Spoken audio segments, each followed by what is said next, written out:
وہ فتنہ اب سر پر آیا ہوا ہے.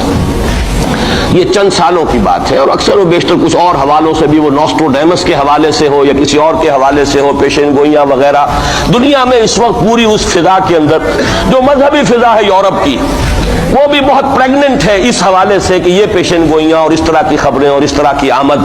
چنانچہ میں کئی مرتبہ کر چکا ہوں کہ آپ کو امریکہ میں بمپرز کے اوپر سٹیکرز ملتے ہیں، مسیح is coming, Jesus is coming.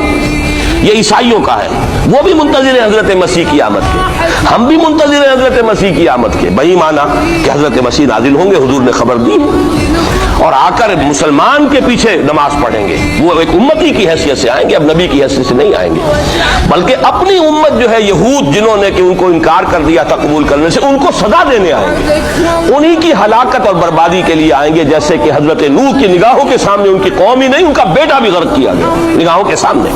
جس طرح کہ حضرت ہود کی نگاہوں کے سامنے ان کی قوم جو ہے وہ برباد کی گئی. اسی طریقے سے اللہ کا یہ قانون رہا ہے کہ جس قوم کی طرف رسول بھیج دیا، اس قوم نے اگر رد کر دیا دعوت کو، اس قوم کو اسی رسول کے سامنے ہلاک کیا گیا، تاکہ نظر آ جائے کہ یہ تمہارے جو مجرم ہیں یہ کیفر کردار کو پہنچ گئے. یہ ہے معاملہ کہ جو یہودیوں کے ساتھ بعد میں پیش آنا ہے.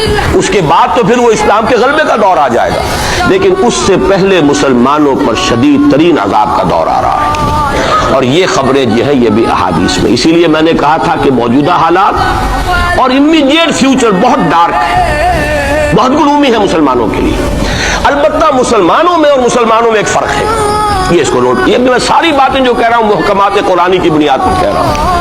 میرا تو بہرحال جو بھی اب زندگی گزری ہے قرآن مجید کے پڑھنے پڑھانے میں گزری ہے، اسی پر سوچ بچار ہے. گفتگو میری ہے تو قرآن کے حوالے سے الحمدللہ، دعوت ہے تو قرآن کی ہے. تو میں جو کچھ کہہ رہا ہوں، لیکن اب ہر چیز کے لیے تفاصیل سے اور تفصیل کے ساتھ دلائل بیان کرنے کا یہ وقت نہیں ہے. مختلف مواقع پر میں اس کے لیے دلائل دیتا رہا ہوں. لیکن نوٹ کر لیجئے، میں نے اسی مسجد میں ایک دفعہ ہیومن جیوگرافی کا لفظ استعمال کیا تھا کہ یہ جو تاریخ انسانی ایک جغرافیہ بھی ہے. تقریباً 600 کروڑ دنیا میں اس وقت حضرت آدم کی نسل آباد ہے. ان میں سے 1/5 ایک ارب سے زائد ہے، 120 کروڑ کے لگ بھگ ہیں مسلمان. ان سے دگنے ہیں عیسائی حضرت مسیح علیہ السلام کے نام لیوا. باقی جو ہے وہ پھر بقیہ ہیں، ہندو ہیں، بدھ ہیں، یہ ہیں وہ ہیں. لیکن یہ سمجھ لیجئے کہ یہ ہے ہمارا اس وقت ہیومن جیوگرافی کا ایک معاملہ. یہ جو 120 کروڑ کے قریب مسلمان ہیں، کلمہ گو ہے، محمد کا امتی ہے صلی اللہ علیہ وسلم. اب اس کے 2 حصے کر لیجئے. 20 کروڑ کے لگ بھگ ہیں عرب. عرب سے مراد ہے جن کی اس وقت مادری زبان عربی ہے، جو عربی بولتے ہیں، عربی سمجھتے ہیں، عربی ان کی زبان ہے. نسلاً سب کے سب عرب نہیں ہیں. ان میں بربر بھی ہے، شمالی افریقہ کے بربر ہیں نسلی طور پر. لیکن یہ کہ جب مسلمان وہاں غالب آ گئے، ان کی زبان ہی ختم ہو گئی، تہذیب بھی ختم ہو گئی، وہ بالکل پورے عربائزڈ ہو گئے. یہاں تک کہ سوڈانی پورے عربائزڈ ہیں، ان کی عربی زبان ہے، عربی بولتے ہیں. تو یہ سب کے سب جو اس وقت میں عرب جو کہہ رہا ہوں، وہ در حقیقت عرب جو کہ عربی بولنے والے عرب ہیں. اور دوسرے جو ہے نان عرب، وہ تقریباً 100 کروڑ ہیں. اور اس میں بھی نوٹ کر لیجئے، ان میں سے لگ بھگ 40 کروڑ سب کانٹیننٹ میں آباد ہے. سب کانٹیننٹ پاکستان، بھارت اور بنگلہ دیش. 40 کروڑ کتنی بڑی تعداد ہے امت مسلمہ کا. 1/3 اگر ٹوٹل 120 کروڑ ہے تو ٹوٹل کا 1/3 جو ہے وہ ان 3 ملکوں کے اندر ہے، جو کبھی ایک ہندوستان ہوتا تھا. اسی لیے میں اس کے لیے لفظ استعمال کرتا ہوں بر عظیم پاک و ہند. اس میں 40 کروڑ کے قریب مسلمان. بہرحال اس میں جو تقسیم ہے اذرو قرآن وہ 2 کی ہے، امیین اور آخرین. یہ قرآن کی اصطلاحات ہیں. سورہ جمعہ میں هو الذی بعث فی الامیین رسولا منہم، ایک امیین ہیں جن میں سے خود حضور تھے عرب. آپ کی زبان عربی اور انہی کی زبان میں قرآن نازل ہوا. نو انسان را پیام آخری حامل رحمت للعالمین. وَكَذَلِكَ أَنزَلْنَاهُ قُرْآنًا عَرَبِيًّا لَعَلَّكُمْ تَعْقِلُونَ. لَعَلَّكُمْ تَعْقِلُونَ میں تو مخاطب نہیں ہوں، میری زبان تو عربی نہیں ہے.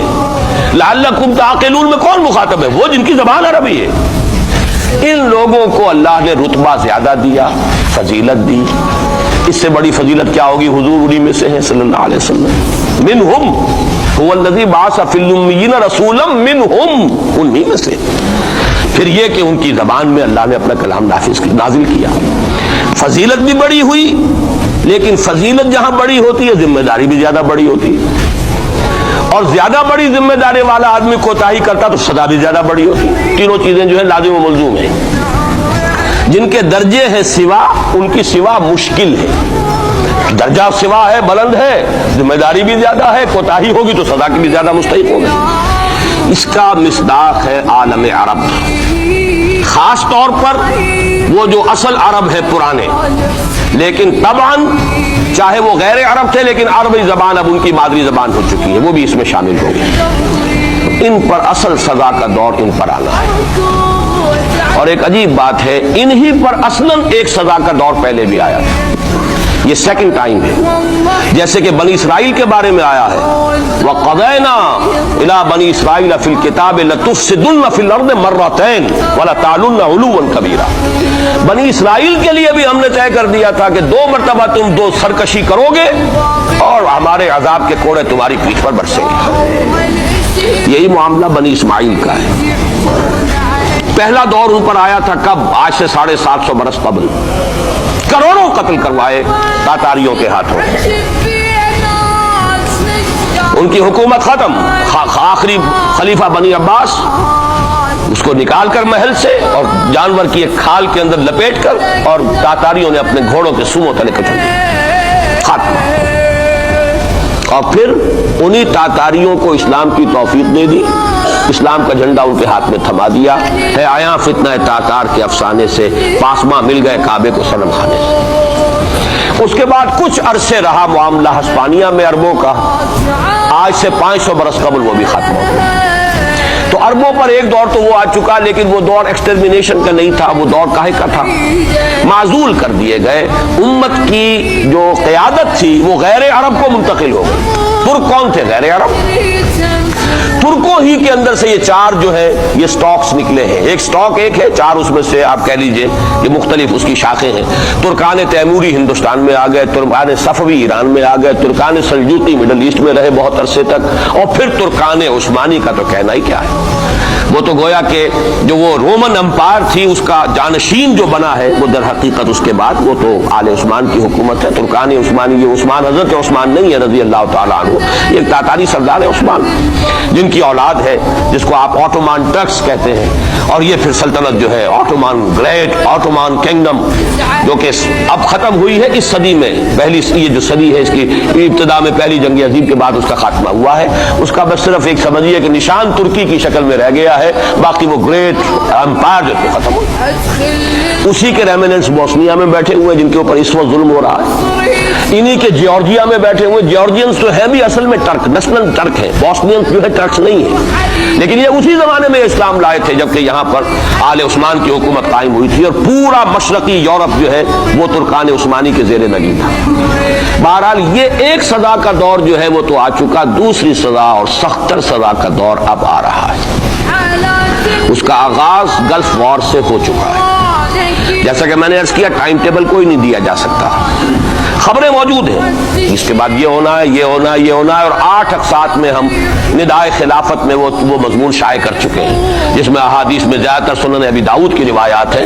بڑی تفصیل موجود ہے اور یہ ہے مجھے بھی پسند نہیں، آپ کو بھی پسند نہیں، اور پسند نہ ہونے کی وجہ سے زبان پر ہم نہیں لاتے، اسی وجہ سے لوگ جو ہے ناواقف ہیں. یہ سارے ممالک حدیث میں موجود ہے کہ مسلمانوں کے ہاتھوں سے نکل جائیں گے جنہیں یہودی گریٹر اسرائیل میں شامل کرتے ہیں. شام سارا، عراق سارا، مصر کا ڈیلٹا جتنا علاقہ زرخیز ہے اس کا جو بھی اچھا علاقہ ہے سارا، شمالی حجاز کا علاقہ سارا، یہاں تک کہ حدیث میں تو آتا ہے کہ مدینے کے دروازوں تک پہنچ جائیں گے لیکن مدینے میں داخل نہیں ہو سکیں گے. اللہ تعالیٰ خصوصی حفاظت فرمائے گا. لیکن یہ کہ مدینے کے دروازے، اب مدینے سے اوپر کتنا حجاز کا علاقہ ہے، عرب کا، سعودی عرب کا، ترکی کا بھی مشرقی علاقہ جو ہے یہ سارا موجود ہے، احادیث کے اندر موجود ہے. تو یہ بڑی تلخ بھٹی آنے والی ہے.